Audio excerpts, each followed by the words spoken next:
30%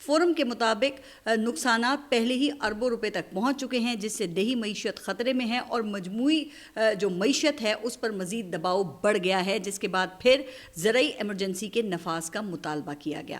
اچھا، پھر عارف حبیب لمیٹڈ کی ایک رپورٹ وہ بھی سامنے آئی ہے، جس کے مطابق ابتدائی طور پر صرف فصلوں کی مد میں $1 ارب سے زائد کا نقصان ہو چکا ہے۔ اچھا، اب آپ ذرا یہ اگر مارکیٹ کے حالات دیکھیں نا تو سبزیوں کی قیمتیں وہ آلریڈی ڈبل ہو چکی ہیں۔ اسلام آباد میں ٹماٹر کی قیمت کوئی 300 روپے فی کلو تک پہنچ گئی ہے، اور یہی حال پھلوں کا بھی ہے۔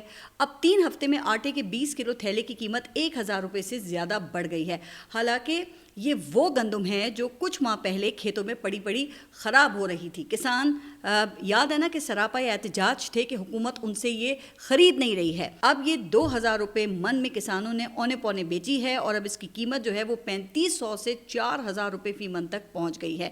لیکن جناب، حکومت کو اس سے کیا فرق پڑتا ہے؟ اب آپ ذرا دیکھیے گا کہ اربوں ڈالر لگا کے گندم اور چینی باہر سے منگوائی جائے گی، جس میں کھانچے بھی لگیں گے خوب، اور قیمت تو پھر عوام نہیں دینی ہے نا۔ لیکن یاد رکھنا چاہیے کہ زراعت ملک کی معیشت کا 24% ہے۔ ملک کی آدھی ورک فورس وہ زراعت کے شعبے سے وابستہ ہے، جو کہ نہ صرف سیلاب سے متاثر ہے بلکہ اس کا روزگار بھی چھن گیا ہے۔ لیکن احسن اقبال سیلاب کو انڈیا کی آبی جہاریت کہہ کے حکومت کی نالائکیوں پر خوب پردہ ڈالنے میں مصروف ہیں۔ انہوں نے سمجھا کہ شاید جنگ کے بعد ماحول کا فائدہ اٹھا کر عوام کی توجہ شفٹ کرنے میں مشکل پیش ذرا بھی نہیں آئے گی۔ لیکن دوسرے وزیر خواجہ آصف، انہوں نے بھانڈا پھوڑ دیا۔ اب وہ یہ کہہ رہے ہیں کہ سیلابی ریلوں سے متعلق انڈیا کی شرارت کے کوئی ثبوت نہیں، انڈیا نے ڈیم سے پانی ریلیز کرنے سے پہلے ہمیں بتایا۔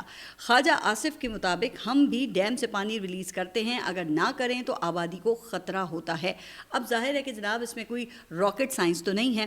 اچھا، اب این ڈی ایم اے نے اگلے ایک دن کے دوران پنجاب کے بیشتر علاقوں، سندھ اور بلوچستان میں طوفانی بارشوں کا الرٹ جاری کیا ہے، جس کی وجہ سیلابی صورتحال، ندی نالوں میں طغیانی اور پہاڑی علاقوں میں لینڈ سلائڈنگ کا خدشہ ہے۔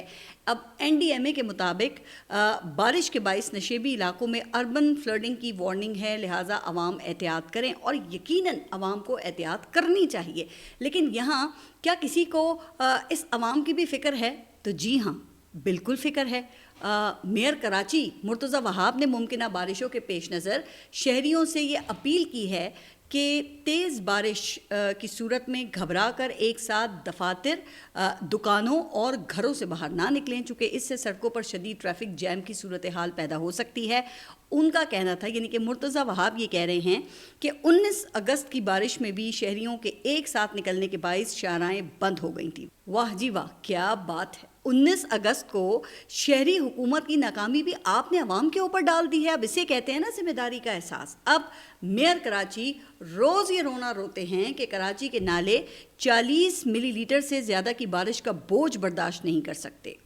اچھا، شاید اسی وجہ سے کراچی میں ایسے فلائی اوورز اور انڈر پاسز بنائے گئے ہیں جہاں پانی کے اخراج کا کوئی بندوبست نہیں ہے، تاکہ نالوں کا بوجھ بانٹ سکیں، پھر بعد میں پمپ لگا کر نکاسی کا انتظام کیا جاتا ہے۔ اب کوئی ذرا ان سے یہ تو پوچھے کہ گزشتہ کئی دہائیوں سے آپ سندھ پر حکومت کر رہے ہیں، اگر آپ لوگ اپنی صوبائی کیپٹل کو بھی محفوظ نہیں بنا سکتے ہیں تو آپ کیا کچے کے لوگوں کو خاک بچائیں گے؟ جہاں سیلاب پہنچ چکا ہے وہاں نہ میڈیا کی رسائی ہے اور نہ ہی سندھ پولیس کی۔ اب صوبائی وزیر داخلہ جو سندھ ہیں ضیاء الانجار، ان کا کہنا یہ ہے کہ سیلابی صورتحال کے باعث اگر کچے کے ڈاکو ہتھیار ڈالنا چاہتے ہیں تو قانون کو فالو کیا جائے۔ واہ، کیا آئیڈیا ہے! لیکن جناب، یہ پکے کے ڈاکو قانون فالو کریں گے تو کچے کے ڈاکو ہتھیار ڈالیں گے نا۔ خیر، اگلی سٹوری کی جانب بڑھتے ہیں۔ گزشتہ روز اڈیالہ جیل کے باہر جب علیمہ خان پریس کانفرنس کے لیے آئیں تو ایک صحافی طیب بلوچ پر تشدد کا واقعہ ہوا۔ سب سے پہلے اس واقعے کی بھرپور مذمت، کیونکہ کتنا ہی اکسایا جائے تشدد کی حمایت تو کسی صورت بھی نہیں کی جا سکتی ہے، لیکن اس واقعے کو لے کر اب علیمہ خان، نعیم حیدر پنجوتا سمیت 40 نامعلوم پاکستان تحریک انصاف کے کارکنوں پہ مقدمہ درج ہو گیا ہے۔ اچھا، اب اس واقعے کا بیک گراؤنڈ کیا ہے اور لارجر گیم کیا ہے، اس کا پس منظر ذرا اس کے اوپر بات کرتے ہیں۔ لیکن پہلے ذرا ایف آئی آر کے اوپر بات کر لیں تو ایف آئی آر میں علیمہ خان کو نامزد کیا گیا ہے، حالانکہ فوٹیجز میں دیکھا اور سنا جا سکتا ہے کہ وہ تشدد کرنے سے منع کر رہی ہیں، لیکن آپ کو پتہ ہے نا کہ ان کا تو نام پھر آنا ہی تھا۔ اچھا، پھر پولیس نے 40 نامعلوم پاکستان تحریک انصاف کے ورکرز کو بھی اس میں نامزد کیا ہے. لگتا یہ ہے کہ پولیس نے بڑے ہی اطمینان سے پی ٹی آئی ورکرز کی تعداد معلوم کی، لیکن ورکرز وہ نامعلوم ہیں. حالانکہ فوٹیج میں دیکھا جا سکتا ہے کہ وہاں پر صحافیوں کو ملا کر ٹوٹل کوئی یہ 40 یا 50 کے قریب لوگ ہوں گے.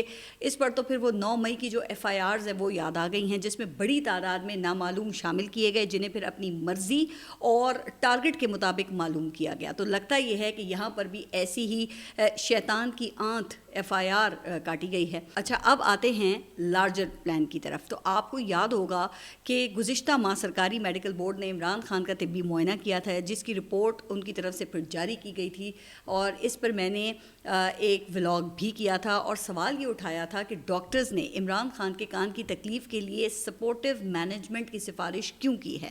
پھر اس میڈیکل رپورٹ کے علاوہ بھی ایسی باتیں پھیلائی گئیں کہ جیسے عمران خان کی صحت کو خطرہ لاحق ہے، جس کے بعد پھر ایک مہم شروع کی گئی جس میں عمران خان کے جانشینوں کی باتیں ہونے لگیں. علیمہ خان کے بیٹوں کی گرفتاری کی گئی، جنہیں پھر بعد میں ضمانت پہ رہائی مل گئی. سرکاری تجزیہ کاروں نے یہ کہنا شروع کر دیا کہ عمران خان کی جانشینی کے لیے علیمہ خان اور بشرا بی بی کے کیمپ میں مقابلہ اس وقت شدت اختیار کر چکا ہے. اس کے بعد پھر ایک پیشی کے دوران اسی صحافی نے، جس پر گزشتہ روز تشدد ہوا ہے، طیب بلوچ، اس نے علیمہ خان سے ان کے اثاثوں کا سوال پوچھا، جس کا انہوں نے جواب دیا اور کہا کہ جن کے پاس ثبوت ہیں وہ مقدمہ بنا کر اپنا شوق پورا کر لیں. اچھا، پھر 5 سپٹمبر کو جنگ میں سینئر تجزیہ کار اور عمران خان کے بہنوئی ہیں حفیظ اللہ نیازی صاحب، ان کا ایک کالم شائع ہوا جس کا ٹائٹل تھا کہ جانشین عمران خان، اور آگے پھر انہوں نے کوسچن مارک لگایا ہے. اب اس کالم میں نیازی صاحب نے یہ کہا ہے کہ 2013 میں علیمہ خان کی خواہش تھی کہ میاں والی سے ضمنی الیکشن لڑیں، لیکن عمران خان نے اسے سختی سے رد کر دیا کیونکہ عمران خان موروثی سیاست کو پسند نہیں کرتے تھے. پھر 2018 میں جب وہ وزیر اعظم بنے تو فیملی حکومت سے لا تعلق رہی. وجہ وہی کہ عمران خان نے حوصلہ افزائی نہیں کی.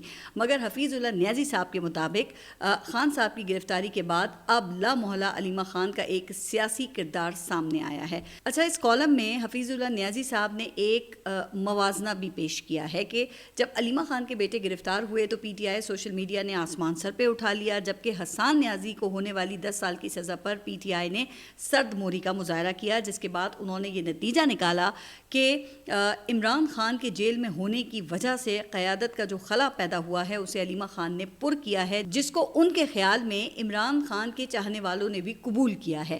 اچھا، یہ نیازی صاحب کی اپنی رائے تھی جس سے کوئی بھی اختلاف یا اتفاق کر سکتا ہے، لیکن پھر ہم نے یہ دیکھا کہ اچانک سوشل میڈیا پر پاکستان تحریک انصاف کے 2 گروپس سامنے آ گئے. ایک طرف صنم جاوید، مشال یوسفزئی، فلک ناز، اور دوسری طرف کوئی یہ سالار نامی ورکرز سامنے آئے. خواتین ورکرز نے مائنس عمران خان نامنظور کی مہم چلائی، جبکہ دوسری طرف کچھ لوگوں نے ان خواتین ورکرز کی ذاتیات پر حملے شروع کر دیے، جس سے پھر یہ تاثر ملا جیسے کہ پاکستان تحریک انصاف 2 حصوں میں تقسیم ہے. اور اب اس سب کے پیچھے کون تھا یا پھر کیا محرکات تھے، اس پر بات کرنا پھر اسپیکولیشنز کو ہوا دینے والی بات ہوگی. لیکن یہ واقعات جس ترتیب سے ہوئے ہیں نا، اس سے تو پھر یہی لگتا ہے کہ پاکستان تحریک انصاف کے اندر اختلاف رائے کو ایکسپلائٹ کیا گیا. لیکن ان سب باتوں کا جواب علیمہ خان نے گزشتہ روز عمران خان سے ہونے والی جو ان کی ملاقات تھی اس کے بعد دینا تھا. لیکن پریس کانفرنس شروع ہونے سے پہلے ہی صحافی نے پھر علیمہ خان سے یہ سوال پوچھا کہ جی سوشل میڈیا پر اس کے خلاف، یعنی صحافی کے خلاف ٹرولنگ کیوں کروائی گئی.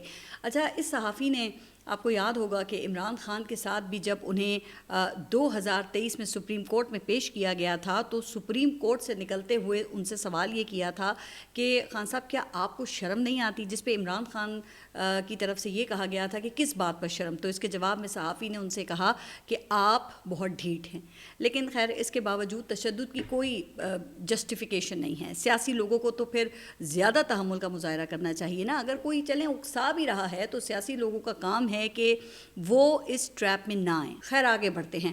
اور اس واقعے کے بعد پھر علیمہ خان نے میڈیا سے عمران خان کی صحت کے حوالے سے لارجر گیم سے متعلق کچھ چیزوں کی وضاحت بھی کی، اور سب سے پہلے انہوں نے اس بات کو واضح کیا کہ آج یعنی کہ کل جب توشہ خانہ 2 کی سماعت ہوئی تو علیمہ خان نے یہ کہا کہ عمران خان کے ساتھ انہوں نے کافی وقت گزارا، ماشاءاللہ وہ صحت مند ہیں۔ پھر انہوں نے عمران خان کی بات بتائی جو کہہ رہے تھے کہ جیل میں آ کر انہیں ایکسرسائز کرنے کا وقت ملا جس سے ان کے پاؤں میں ہونے والی تکلیف بھی دور ہو گئی ہے۔ اور علیمہ خان نے یہ کہا کہ یہ باتیں میں اس لیے بتا رہی ہوں کہ ابھی پچھلے دنوں میں کچھ لوگ ہمیں ولاگز بھیج رہے تھے، کوئی یہ کہہ رہا تھا کہ جیل میں عمران خان کو ہارٹ اٹیک انڈیوس کرنے کی کوشش ہو رہی ہے، کوئی یہ کہہ رہا تھا کہ مارنے کا پلان ہے انہیں۔ پھر انہوں نے درخواست کی ہے کہ اگر ان کی صحت پر بات کرنی ہے تو کم از کم ہم سے پوچھ لیا کریں یا ہمیں بھی بتائیں کہ یہ خبریں انہیں کون دے رہا ہے۔ پھر انہوں نے یہ بھی کہا کہ اس حوالے سے جب ہم عمران خان سے بات کرتے ہیں تو وہ کہتے ہیں کہ میری زندگی اللہ کے ہاتھ میں ہے، عاصم منیر کے ہاتھ میں نہیں ہے۔ اچھا، تو پھر اس مہم کا مقصد کیا ہے؟ اس کے جواب میں ان کا کہنا تھا کہ یہاں تماشا اس لیے لگایا جاتا ہے کیونکہ وہ عمران خان کے پیغام سے خوفزدہ ہیں جو فیملی کے ذریعے باہر آتا ہے۔ اچھا، پھر علیمہ خان نے جو اس وقت جانشین کی بحث چل رہی ہے اس کا بھی جواب دیا کہ میرا سیاست سے کوئی تعلق نہیں ہے، عمران خان کی آواز پہنچانے کے علاوہ ہمارا کوئی کام نہیں ہے۔ اچھا، اس کے بعد پھر انہوں نے عمران خان کا ایک اہم پیغام علی امین گنڈاپور کے نام دیا جس میں یہ کہا گیا کہ علی امین گنڈاپور افغانستان جائیں جس طرح مریم نواز جاپان گئی تھی، وہاں جا کر ان کی حکومت سے بات کریں اور خیبر پختونخوا میں فوجی آپریشنز کی ہرگز اجازت نہ دیں چونکہ فوجی آپریشنز پاکستان تحریک انصاف حکومت کو بدنام کرنے کے لیے کیے جا رہے ہیں۔ تو پھر جناب یہ ہے پاکستان تحریک انصاف کے اندر اور باہر کے انتشار کا تناظر جس کو سامنے رکھ کر واقعات کو سمجھنے میں میرے خیال سے کسی کو کوئی دقت نہیں ہونی چاہیے۔ آپ اپنا خیال رکھیے اور اگلے ولاگ تک کے لیے اللہ حافظ۔